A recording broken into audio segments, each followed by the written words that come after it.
history. What were you led to believe as a child? Me, I grew up watching Little House on the Prairie, and they struggled to get by, and they had like a horse and an ox, and they would pull like these little wooden carts. They struggled to get by.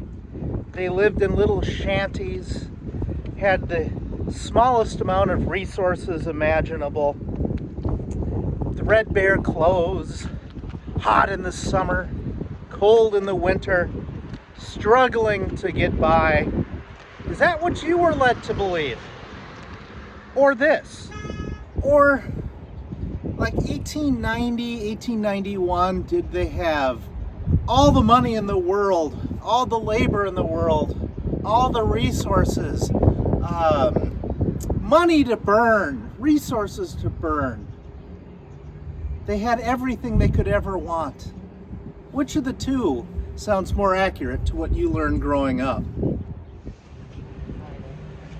Well, what doesn't make sense is this building I'm about to show you.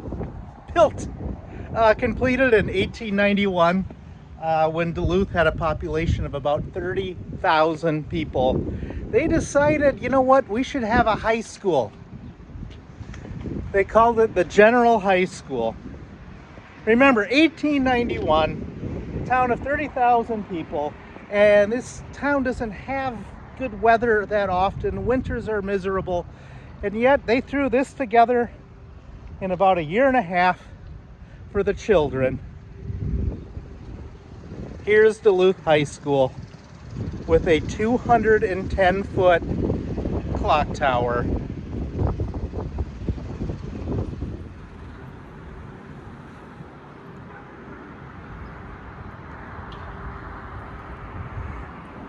This thing is just massive. Not only is this overbuilt, it's way too big, but they hauled all this brownstone in with I don't know what in the 1890s from 16 miles away.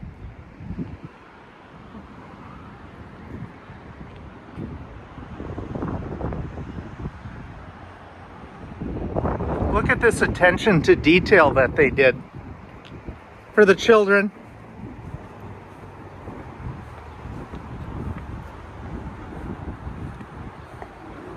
There's gargoyles and things all over.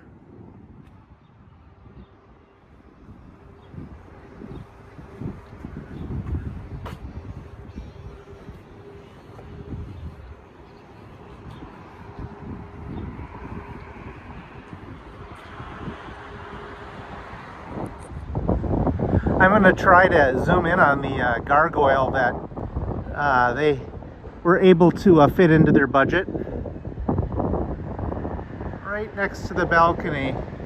That's as far as I can zoom in, but right there is where they've got gargoyles at each corner. Here's the doorway. Just how big were these high school kids? Where they would really have a doorway like this. It's just massive.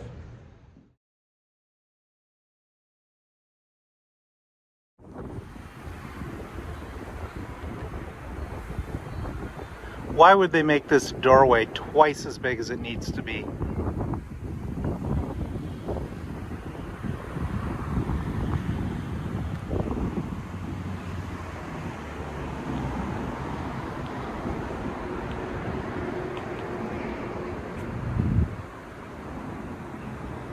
Look at the size of this brownstone that they're bringing 16 miles.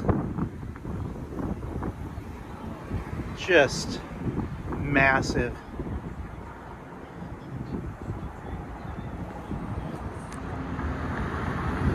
$1891. They had this kind of resources, time, effort, money available to have this be the high school. Most of the buildings were made out of probably driftwood in a little shanty town village along the lake Superior. That's what they were building in the 1890s, and there's kind of what we're capable of building right there. Makes sense, doesn't it?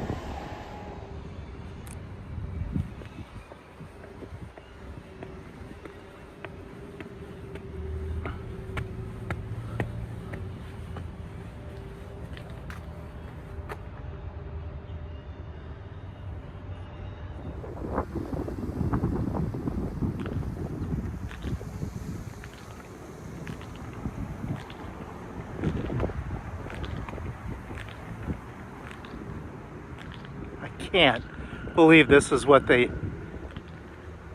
It's just so big, guys. It's just so massive.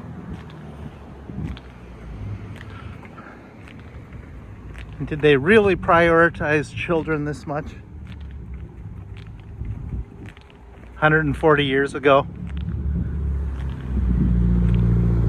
where they spared no expense whatsoever. Anyways, I think I have beaten this horse to death. Let me know what you think in the comments. And so forth.